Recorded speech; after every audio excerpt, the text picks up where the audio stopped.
KF&JF podcast. I'm so excited that you guys are here today. I'm your host, Key. I've been looking forward to talking to you guys again and bringing some new stuff to you guys.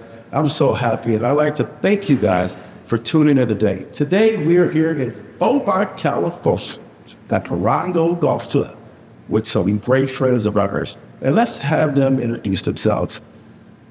Hi, I'm Damien Hodge. I'm with the MXL Education Foundation with Alpha Phi Alpha Fraternity Incorporated. I am the interim assistant executive director. So hopefully that will change, but that's where I am right now. But happy to be here. Excellent.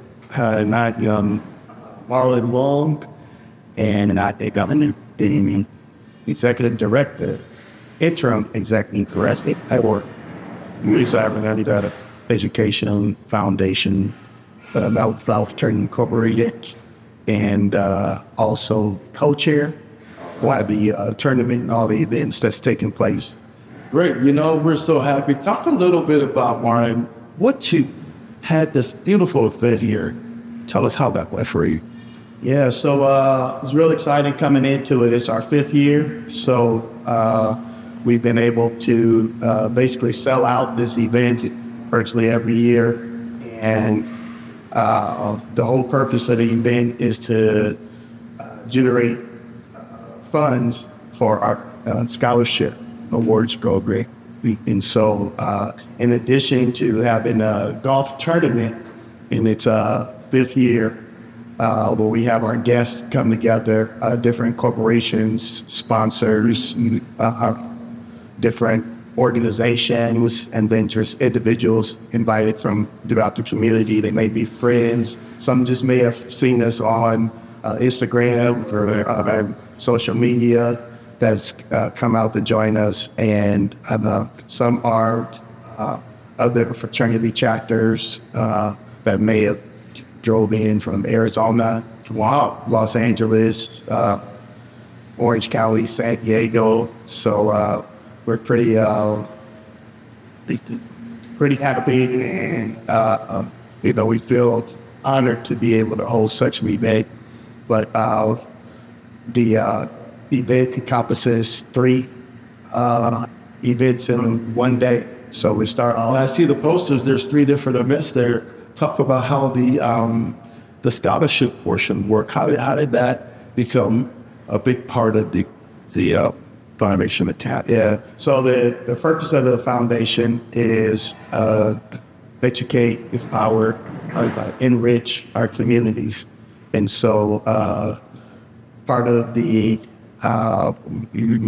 purpose and mission of Alpha Phi Fraternity Incorporated is to do the same, but we focus on education. And so we need to be able to fund our mid-year program and also help further education endeavors for the young in our community. And so the Scholarship Awards Banquet, which comes after the auditorium meet, we invite our students, scholars. We typically may have anywhere up to 40 or 50 applicants per year. Wow. And we select 7 for the scholarships. And it's this is a modest scholarship right now. We're through organization, so we provide the $1,000 grant for the students, and they'll come here to receive their $1,000 award and certificates, and also sort of introduce themselves and let us know what they're planning to study at college and what college they're going to be attending. If able, let us know what they want to do in their professional career. Right. Well, that's one of the things that we need to talk about from regarding our community is uplifting our men, being able to do that, because there's a lot of organizations out there that are trying to do that. Tell me a little bit about why that's so important to you guys.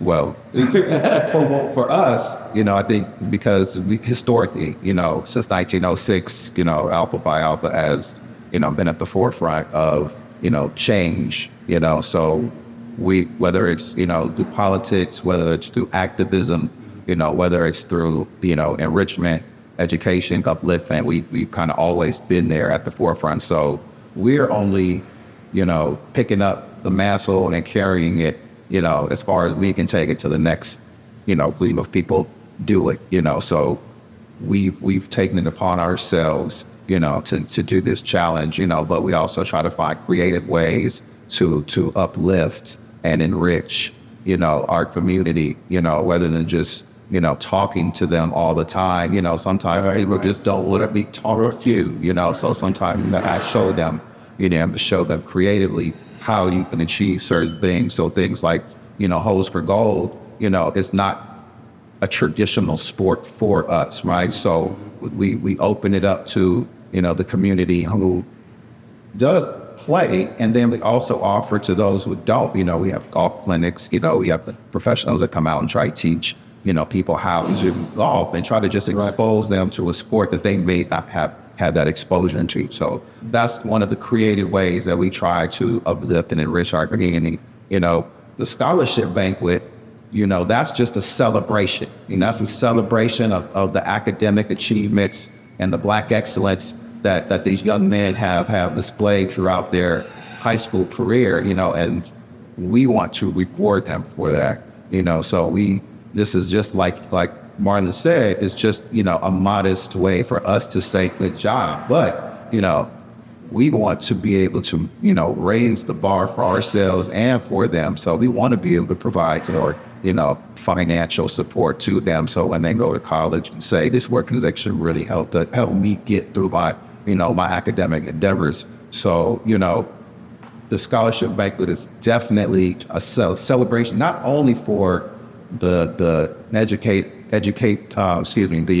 kids who won the awards, but for the sponsors who support us and the things that we do. It's an opportunity for us to say thank you to them, and allow them to meet the people that they support, so they can see, what their contributions are doing and where they're going and the difference that they're making. You know what I mean? So it's a celebration for all of us to come together and give praise to the ones who, have shown, academic excellence, and to give ourselves, props, because of the work. You guys are out there doing the work. Yeah, we do the work all throughout the year, and it's just an opportunity for us to celebrate that with the people that we support, with the people that support us, and then of course the Valentine's, that's just an opportunity for us to just decompress, after a long day of just working these events, for us to invite people to come out and enjoy the night, and enjoy the music and enjoy the cigars and the food. And it's just a celebration, and, just for the sponsors and the people who are involved with us formally to get to know us on a formal level. You know what I mean? So it just makes business a lot more comfortable than before. Talk a little bit about, because that's important, because, having that networking and having everybody together. Talk a little bit about why golf was the choice. Could it have been basketball? Could it have been some other sport? Because I know golf, from what I've learned so far, is that it's a mic, it's a game up here. And so talk a little bit about how that became the foundation with golf. It's an option. So other events that we have for our generating funds for our scholarship program and mentoring program. We do year's Eve celebrations. We also do wine tours. So it's a variety of stuff. So the golf tournament is very popular. Most of the community organizations want to try to have a golf tour. Yeah. So it requires a lot, and it's hard year in, year out, to keep any organization that has to put these type of things on. And I'd like to ask this question about, just the mentalness, having to stay mentally focused on all of this. How do you do that? How do you keep yourself mentally strong, handling all this responsibility? Go for you, training. Training, under certain circumstances, you tend to be able to operate under pressure. Yeah. At least present a cool tone, like a duck. Not just pick it up, but, at the end of the day, we just know that it's something that we have to do.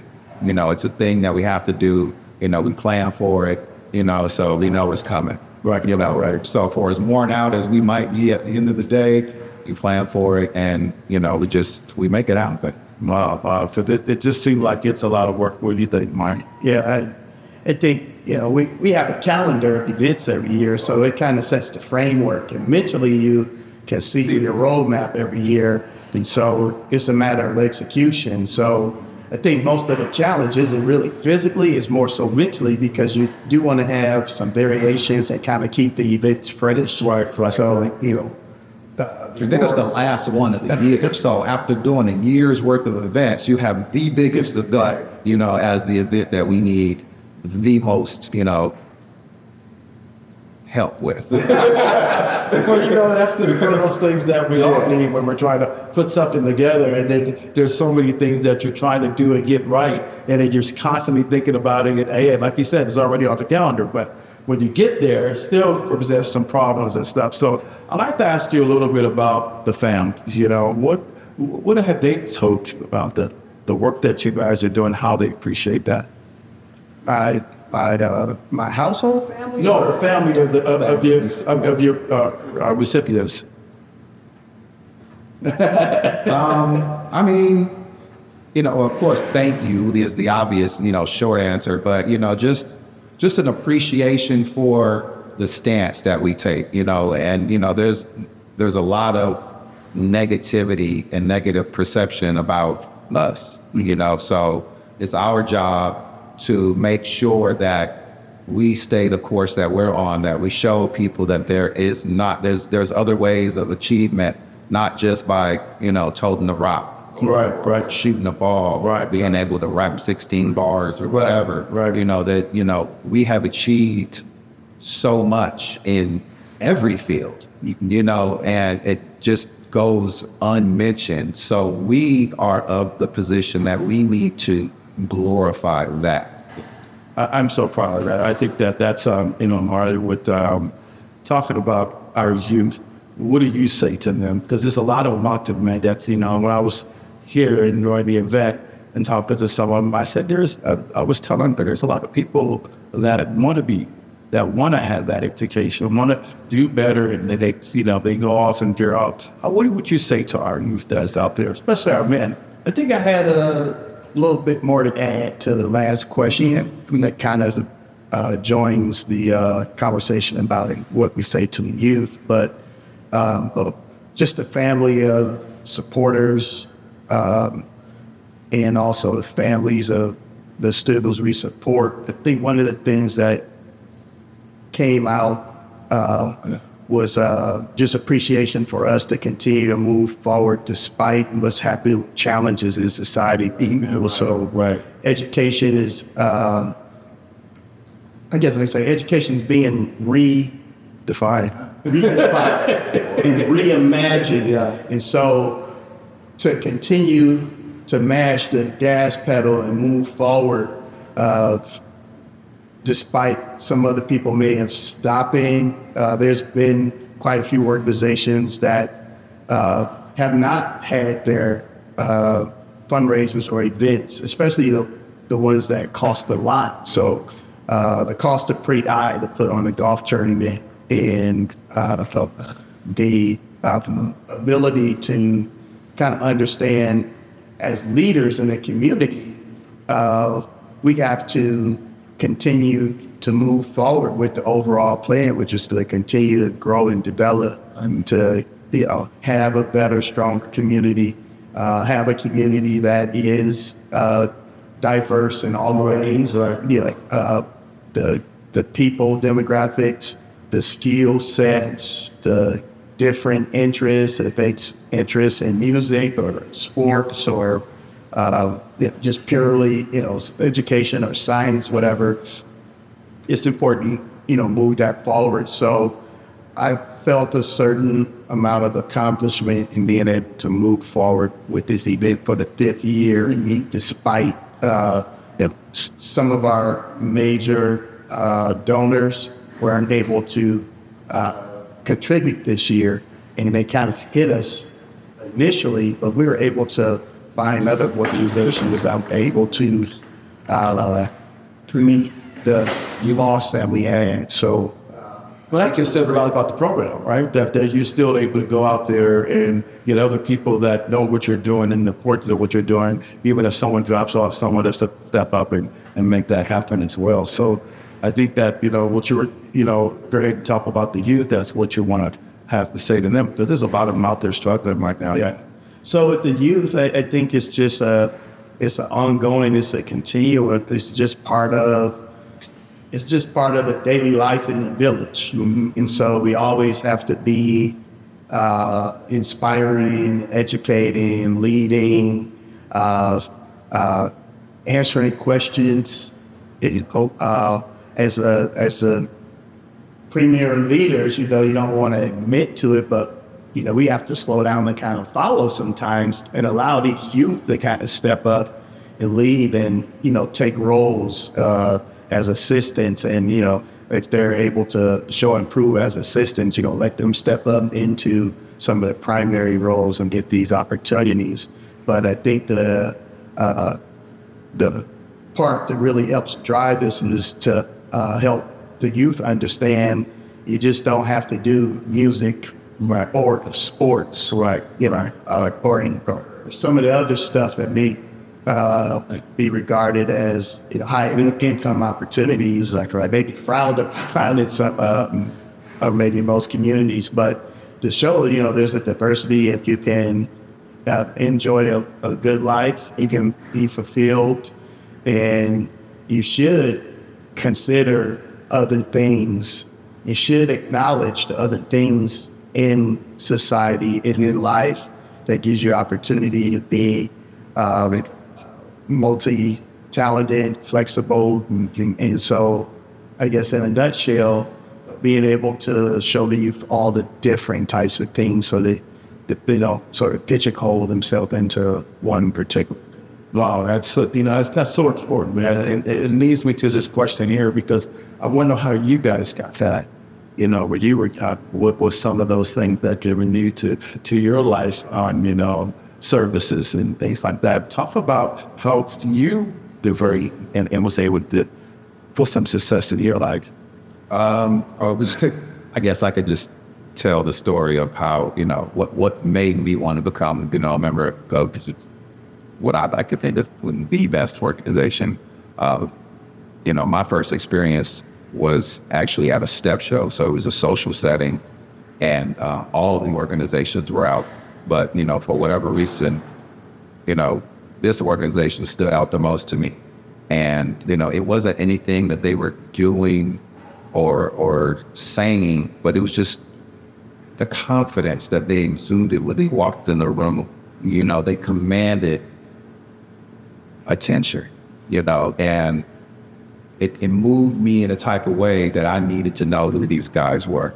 I used to know why do I feel the way I feel, about these men over here, and as I just started to learn about who they were and what they've done, and these guys are the same guys that I read in my history books, and Martin Luther King's and the Thurgood Marshalls and the Adam Clayton Powells. I'm like, who are these guys? So, by the time I got through high school, I already knew that it was either going to be this organization or no organization. But, because I just felt that strongly about these are the type of men that I wanted to be like and emulate and hopefully become, at one sense or the other. And, so through your own personal, trials and tribulations, they, hopefully, every decision you make isn't a fatal one. You know what I mean? But, for all the bad decisions that I've ever made in my life, they brought me here. So, I have to ask myself, were they really the bad decision? So, it's been a blessing to be able to sit here, with Marlon and the organization and reinvest myself in the organization, because I did step away for a while because, life got the life and all those things. But, when I presented myself, I knew that I needed to get back here and I needed to get back in here with both hands. That you give them back. Yeah, and it's always something that I've wanted to do. I've always given back. I work, my professional job, is with serving, the developmentally disabled. And so I've always been a servant of some sort, a public servant, whether I'm in this community or our community, off the clock. Right. You know what I mean? So I've always been of service in one way or another, but this organization just kind of provided me the structure and the resources to do more.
I'm sure, Marlon was set up, but why did that, I as a young man, you're in this to win.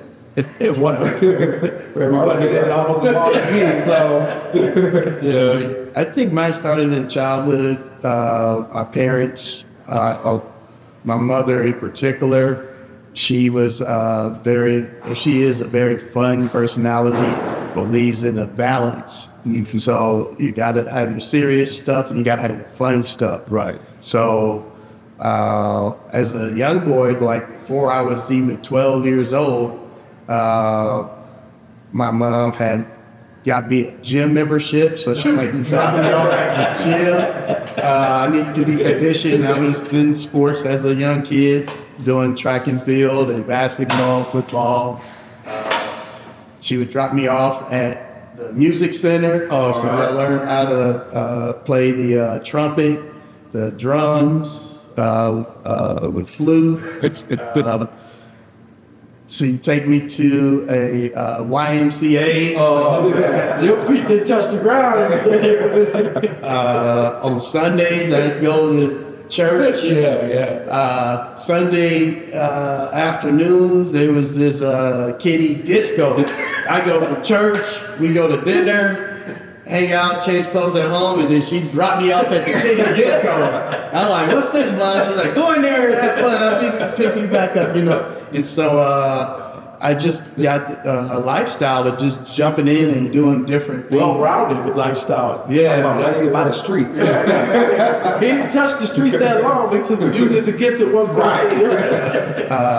We had I had an affinity for banking and finance, and I think it may have started because my mom would take me and drop me off at a bank to get like mentoring exposure. And so I'd get the chance to sit with a banker for half a day or sometimes a full day and just see what that business is like. So my cousins and some of my classmates would make fun of me because I would have shirt and ties on, suits on sometimes, and I'm getting out the car, coming to football practice or something on the weekend, and I'm taking off the suit. It's like, what are you doing in this suit, man? Where are you coming from? Like, why are you so important or whatever? So, and I think it stuck with me. I'm exactly that guy. I'm not, 10 or 12 years old. I'm a few decades older right now. I think that is, I just, goes back to your parents, like you said, they really raised you and gave you that foundation to be serious about what you do. In this program, what you're doing here takes some seriousness to do that. You can't just be willy-nilly trying to do that. And, not everybody in our communities are raised that way. So how do we get kids to start thinking about college and instead of walking out of high school and and just, believe in that whole big opportunity to try to play. I think the diversity of activities. I mean, you got to have after-school programs.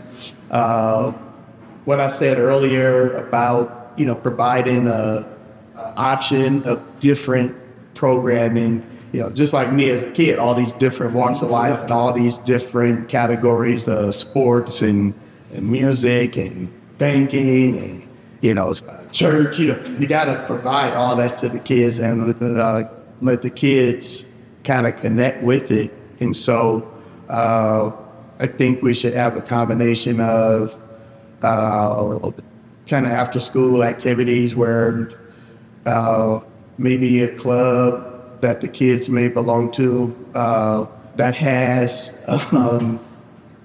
sort of professional kind of mentors, much like what we do, are able to take the kids out to just sort of get an introduction or exposure on a regular basis throughout the year. And then for the kids that sort of give us the feedback of what they really like the ones that are into sports, in addition to sort of having, maybe like a training, how to bat, how to shoot basketball, whatever. Also take them to some events. It'd be great to have additional funding to take them to the Dodgers game, to the Rams game, etc. Lakers. I think it's also important, so speaking of sports and education, the way sports has changed. I mean, change as far as, kids being able to actually earn money, for their name and their image and their likeness. Right. And being able to have people teach them how to navigate that, because it's a game changer as far as how people,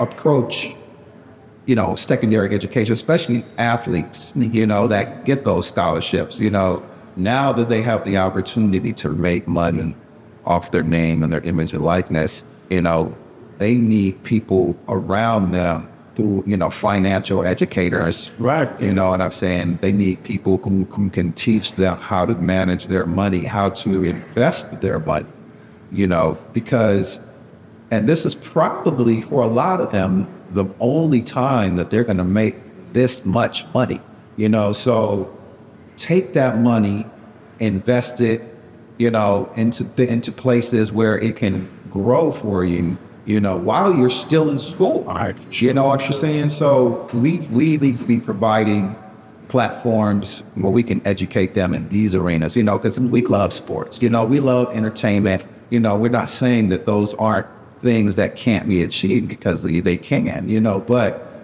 learn about the business aspects of those things as well. Learn how to manage your money, learn how to, protect your investments. I think those are the more important lessons that need to be taught by these athletes, because athletes, they already know it.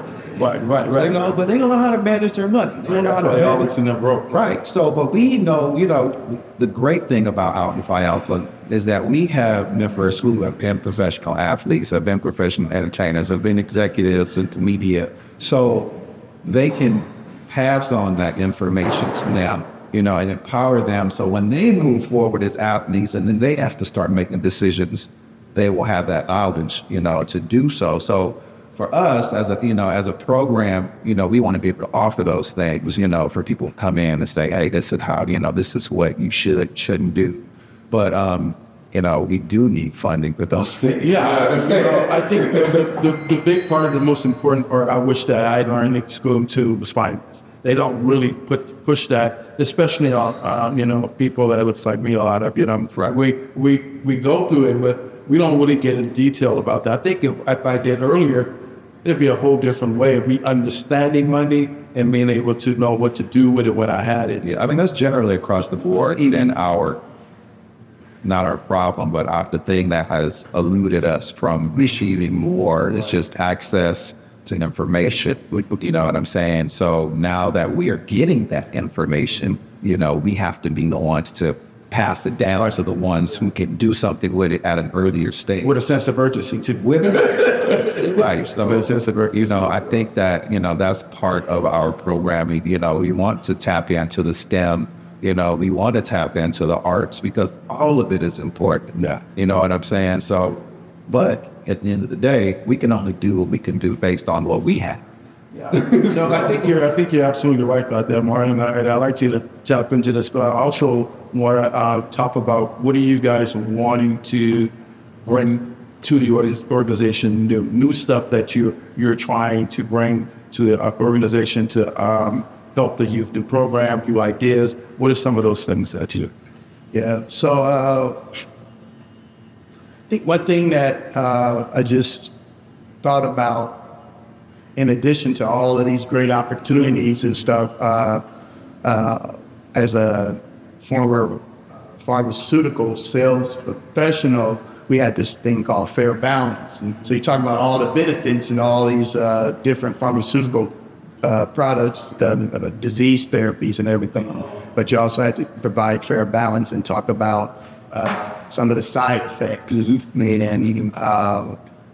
some of the discomforts you might get while you're taking the medicine. So the benefits usually outweigh the challenges, but you still have to speak of challenges. And I think that fair balance, when we're talking with youth, is also letting the youth know that life is, peaks and valleys sometimes. So there may be challenges if things aren't going so well for you in the classroom or on the football field or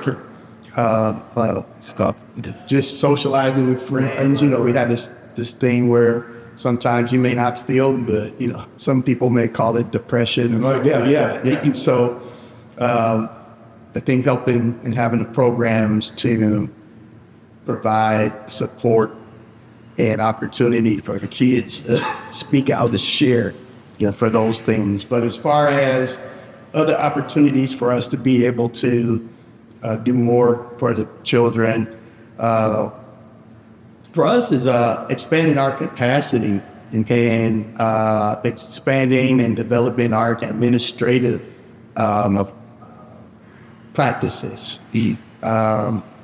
You're asking, how do you keep all this together and do everything? Well, there's a lot of technical and background things as far as, planning and agendas and public service announcements and on the financial end, financial statements, right? Bookkeeping. These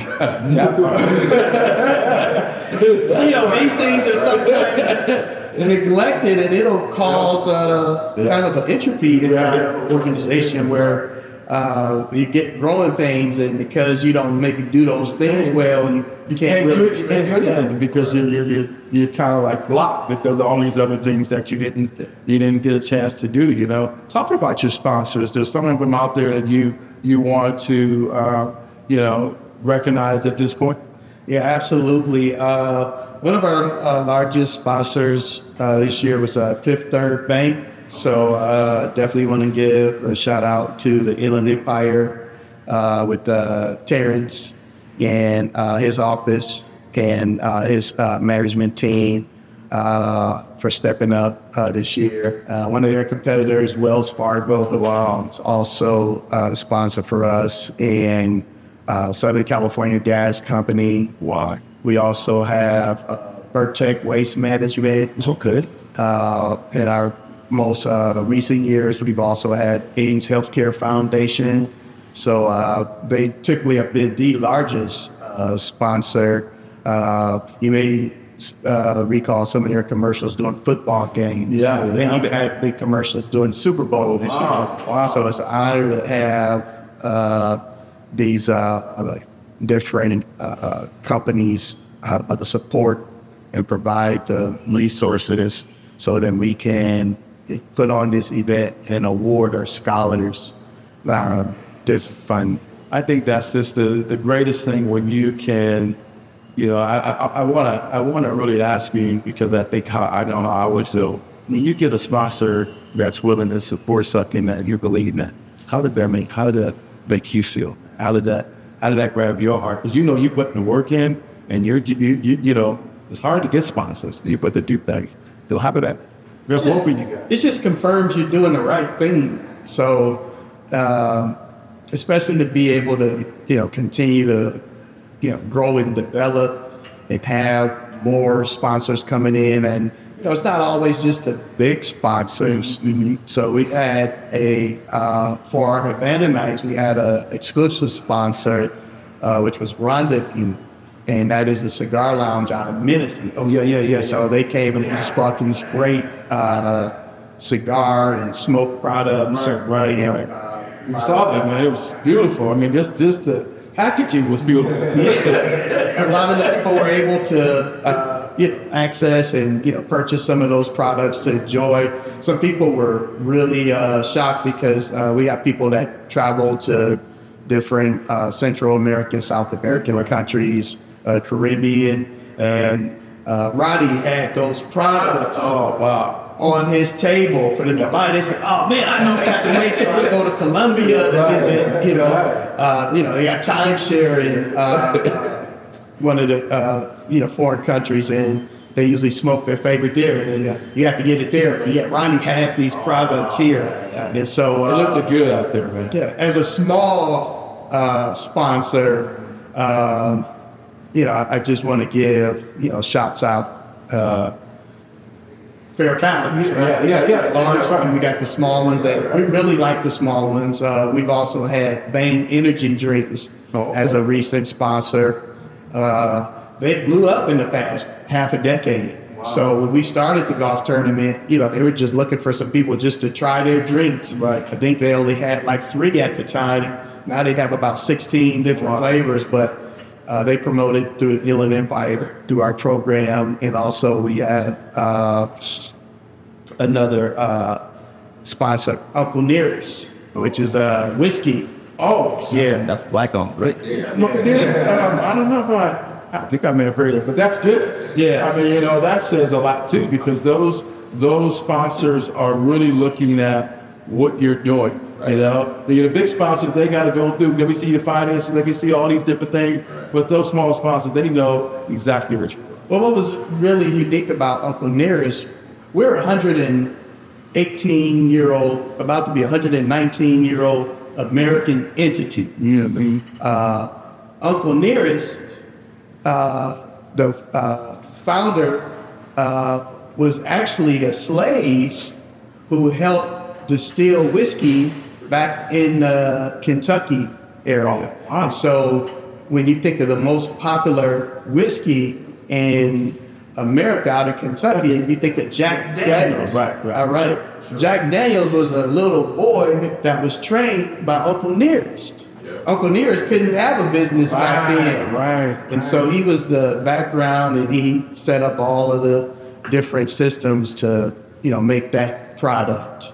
And so, it's a large brand today, but Uncle Nearest was able to, his family, Uncle Nearest has been deceased for some time, but his family started that business recently. And so now it's a brand, and there's an annual whiskey festival, which usually takes place in the state of Washington. There's over 200 brands there. Uncle Nearest was ranked number 1 for 3 years in a row. And so it's turning into a larger brand, but it was a smaller brand. And, we appreciate that started with us. And not necessarily a big advocate for, alcohol, right. But it's just a part of the social life. In our society. It's the belief. It's the belief in what you're doing. Right. And that's, and it's not so much about the other part, but that belief is a powerful thing. That's one of the things that, moves mountains. People believe in you and things like that. So talk a little bit about, how you feel about, all the work that you've done and you've put in. Do you feel that you missed out on something you could have done better? Always. Always. I mean, I guess for me, having an event production background, you're always looking to see what you can do better. This event was great. It was awesome from beginning to end. But, you always want to try to do something better or bigger or more elaborate next year, because at the end of the day, it is a production. It is a show. We got live entertainment, we got music, we all have all these social activities, but you just kind of want to bring it all together on a grander scale. So, what that is exactly, I don't know. We have a year to figure it out, but, yes, and that's no knock on our own work, because, I believe that we did an excellent job, but, the showman, it's me, that like to see, Lights, cameras, and stuff. lights, cameras, and stuff, and that's just me being, in a perfect world with a perfect budget, you know what I'm saying? Yeah. We do that, but, Well, you did great. we did a great job. You guys did a great job. It was good. I mean, it was beautiful from the golfing out there with all of the teams that were there. Talk about some of the teams that were out there, because I don't know if they had names or not, but talk about some of the golf teams. So all the sponsors that I mentioned, most usually have a golf team out on the course. In addition, being a organization generated out of a fraternity. There's other fraternities, there's sororities, and so some of the other teams, we had the Omegas, Sci-Fi had a team out there. We had Phi Beta Sigma organization, Alpha Kappa Alpha, Delta Sigma Beta, and I mean, it's great. I mean, we're all a council and organizations that has been active in America,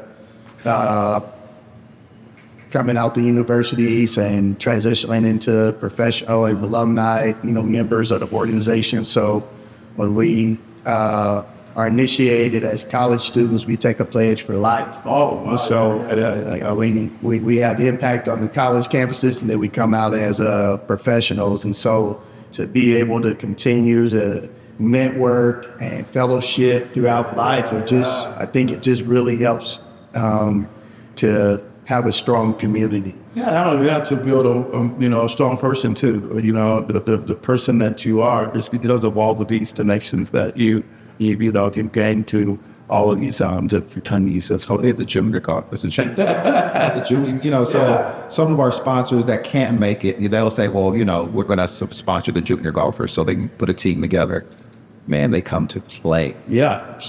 I see them swinging out there. I was like, man, I was looking at that looks like a professional swing right there. So, and it's great that they're here, because then, it makes us feel like, okay, we are doing the right things, and we're providing a platform, for them to see how the older people are doing it, so because they're going to be us one day. Yeah, of course. You know what I'm saying? So now they understand that they have other avenues that they can travel, to be successful and to be impactful, through their sport or without their sport. So, it's great to have them here, on the course, just being seen and explaining and interacting, the folks and seeing the scholarship, so now they're inspired, academically, maybe they get some scholarship. Yeah. If they don't work out at golf, Right. But, it's just an opportunity to bring all those elements together, for us. Yeah, I think, like I said, it was just a beautiful ceremony as well.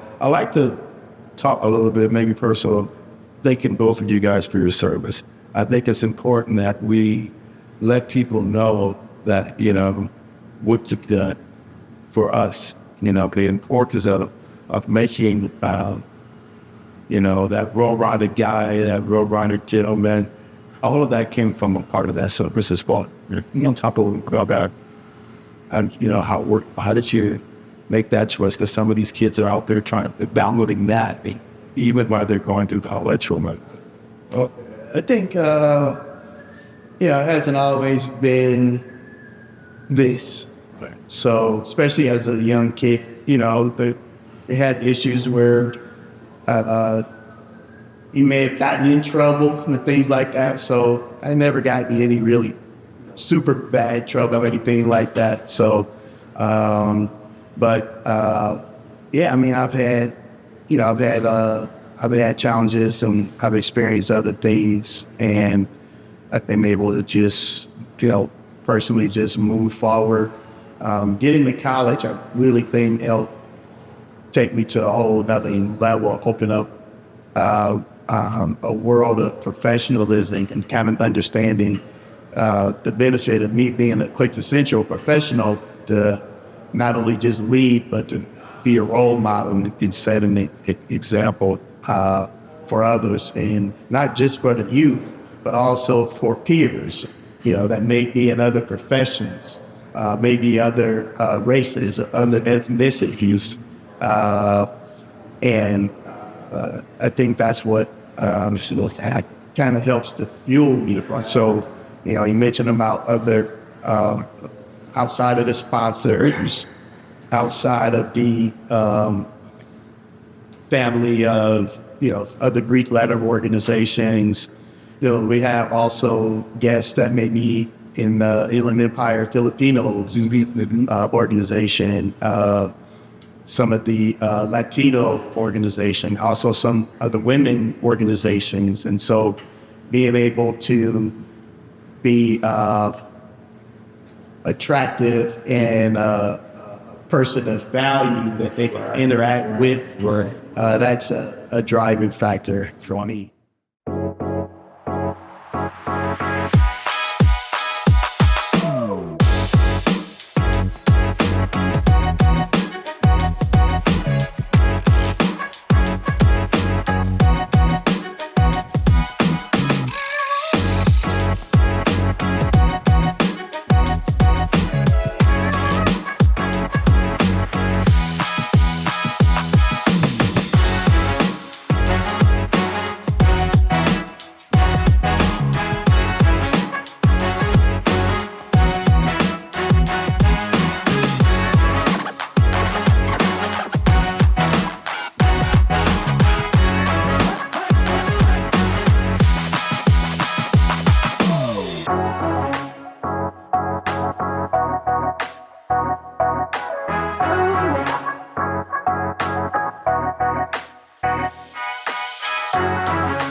That's awesome. How about yourself, the thing? Oh man. That's a tough one for me. I don't know. I guess, life tends to throw you, a lot of different curveballs, and and at the end of the day, it just comes down to choice to be made, and fortunately, like I said earlier, not every choice has been, a self-destructive choice. But, just finding a group of people who you can not only look up to, but will, can hold you accountable, and who can, oftentimes, just help you, whether it's mentally, just being a good brother, you know what I'm saying? Right. And sometimes that's more important than what they can offer professionally, and for me, I've always been one of those brothers who've tried to support, them, off the clock, because sometimes, when you clock out, man, Yeah. you just want either someone to talk to or someone to just listen to you, and you don't have that. So, this organization has definitely provided those types of individuals for me throughout the years, and I don't know where I would be without that. So I owe that. So, that's powerful. That's powerful, man, because, it's something that, we all strive to have in our lives. Even me, so I'm 60, I still look for that. And you guys, I told you when I walked by you the other day in my career, and said, hey, I got tears in my eyes and so much in my heart because one, the representation of the people that are there, he looks like me. the youth that are out there striving to be successful. One wants to be a heart surgeon, one wants to do Black history. It was such a important part of what I know I missed as a kid. Just my father wasn't there. So I just think that these things, from the mentorship, from what you're showing, and all of these things are so important to our youth. And it's just one of those things that I'm so proud of you guys for doing. It's just amazing, and it helps us all to be able to look at ourselves and what are we doing? What are we doing, and how can we do something better and help and pull somebody up, man? So, what is the next event? And talk about when you guys will be doing this again. Yeah, so the next event for the golf tournament is about a year from now. So we'll be around Saturday, I think it's May 16th, May 17th, so you pick that. And it'll be here at this location, and we're looking to take advantage of the second golf course. There's two PGA 18-hole courses, so we normally just play on one, but we're looking to expand and have both golf courses and expand all our tables and guests here in the dining room, and expand all of our expand all of our guests at the Havana nights. Everybody wants more, and we have to cut off because there's only so much that we can do and get people on. So, but because this particular location has an additional golf course, so it allows us to expand, and so we're looking to do that. Until then, we have some other events that, as the foundation, we're planning to do for other scholarship fundraising events. Maybe Dave, you want to talk about a few of those? I mean, we got New Year's Eve. Yeah, we got the New Year's Eve. We're definitely planning a New Year's Eve event this year. We haven't quite determined the specifics, but that is one. We are definitely looking at a wine tour, hopefully to kick off the year. So kind of working this background on that right now, try to see if we can pull that off.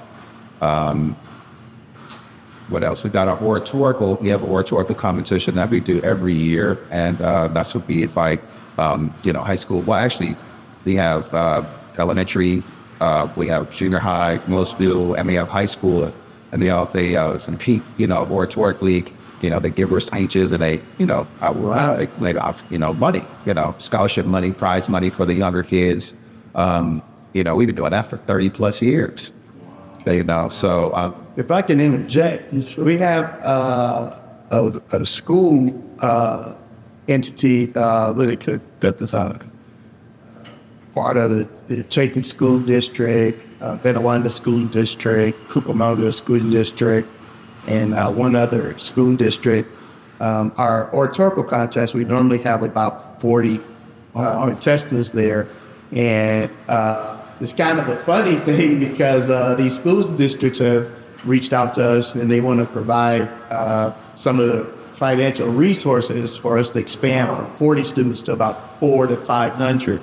And so I was mentioning earlier about the capacity and administrative capabilities.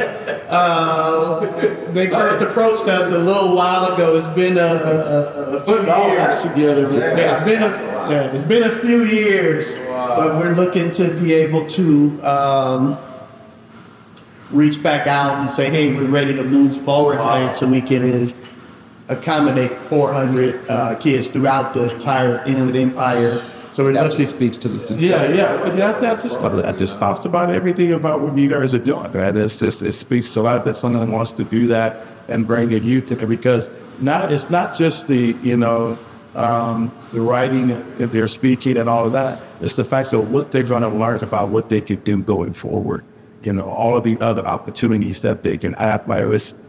The real benefit of the oratorical contest is public speaking and leadership skills. Mm-hmm. And the schools know that a lot of the children are confined to that personal cell phone device. It's stuck to And communicate through that. But unfortunately, this is a real world that we still have to go out into the workplace, into school.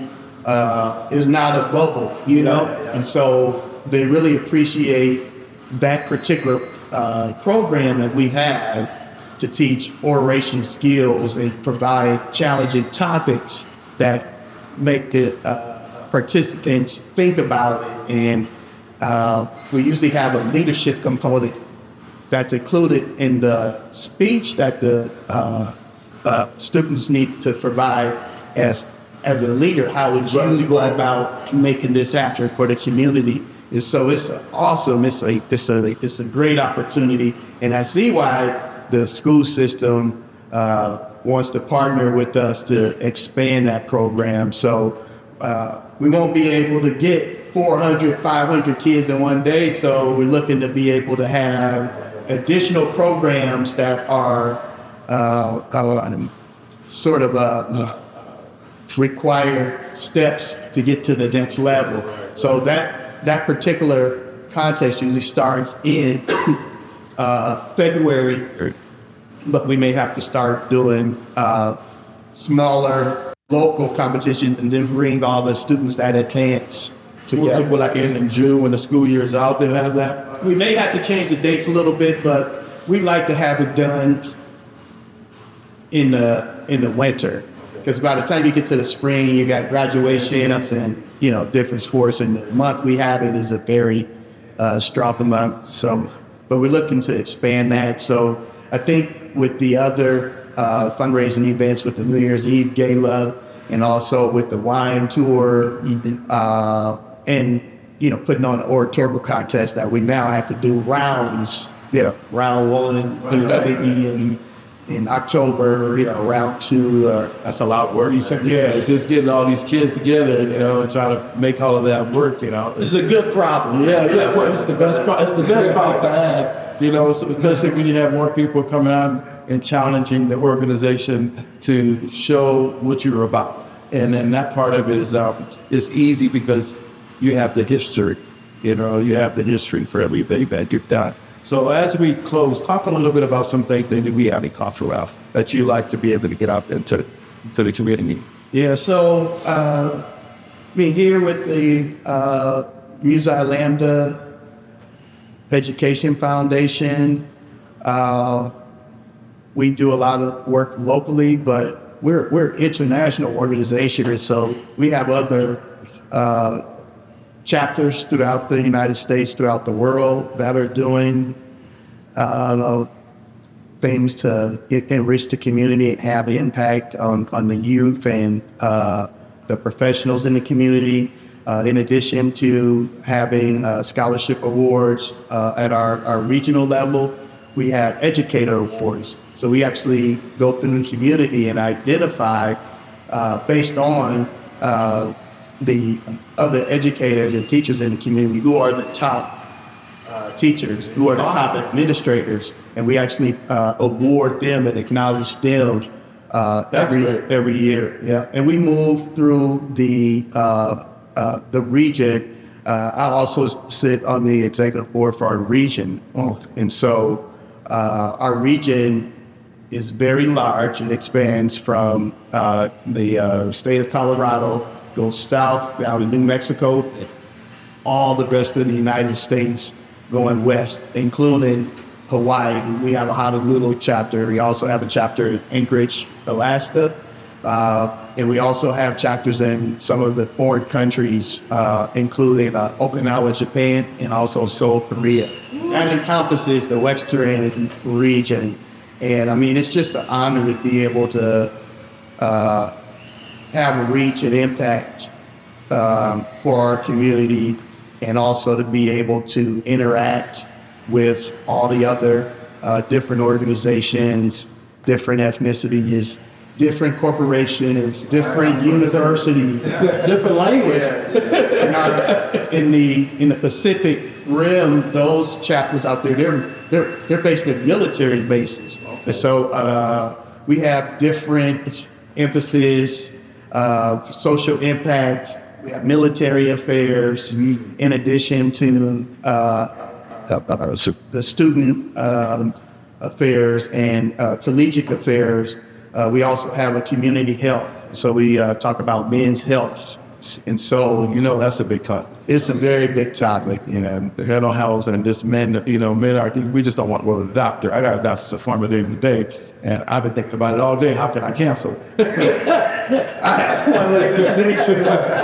You know, but the importance of being able to, you know, keep yourself together. I mean, it's like everything else. If you don't give attention or take care of it, you know, it may start to fall apart. I'm not sure that nobody else. Yeah, for sure about that, man. How about you, Dave? Let's take some last words. I think, you know, for me, we have a mentoring program, Alpha Future Leaders program, and it's geared towards, you know, African American males in high school.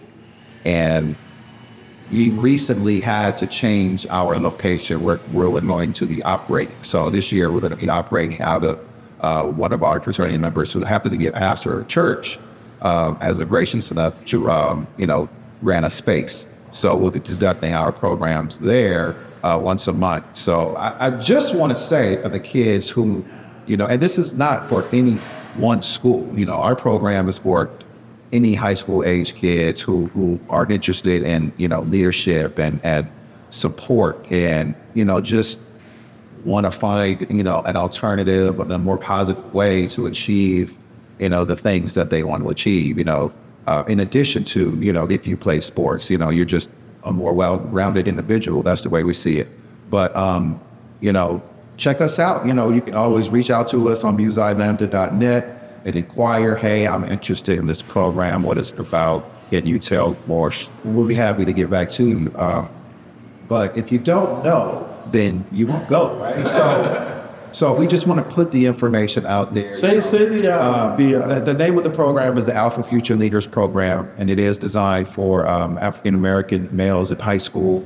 And we invite, you know, all African American males from all the high schools in the Inland Empire, because we are tasked with serving the entirety of the Inland Empire, from Victorville to Temecula to Palm Springs. It's our charge. So, you know, we invite you all to, you know, to inquire, and, you know, we would love for you guys to be a part of our program. What's the email address that they would go to, or the .com that you want to put out there? The website is musiclambda.net, and you could just go to the contact us page, and you could just fill out the information. There's a little comment section, you know, just state, you know, what it is that you're interested in, you know, hearing from us, and we'll be happy to provide that for you. Musi Lambda is kind of a weird word, so I should probably spell it out. So MUXILAMBDA.net. Right. And in addition to that, I want to say, stay tuned. Our education foundation is being restructured. And so in addition to being able to get the information that is at musiclambda.net to know about our local fraternity chapter, we're also going to be launching a new website this year for the Education Foundation. And we're restructuring it. We're going to have a new launch event. And so we're going to have that open for the community, for our sponsors, for other organizations that want to partner with us. And so stay tuned.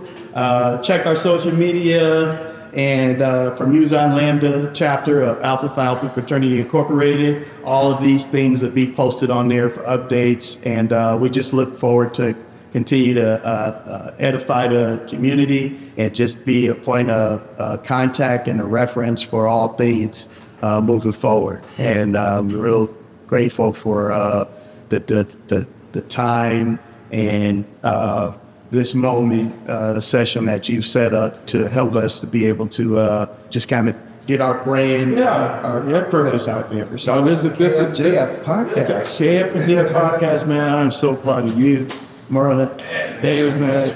I appreciate you guys so much, man. Thank you for giving us the opportunity to be a part of your, you know, world, man, because there's so much that you're doing all over the place that we do appreciate it. So thank you guys out there for listening. Make sure you go to the website that they're giving you And please remember to help others.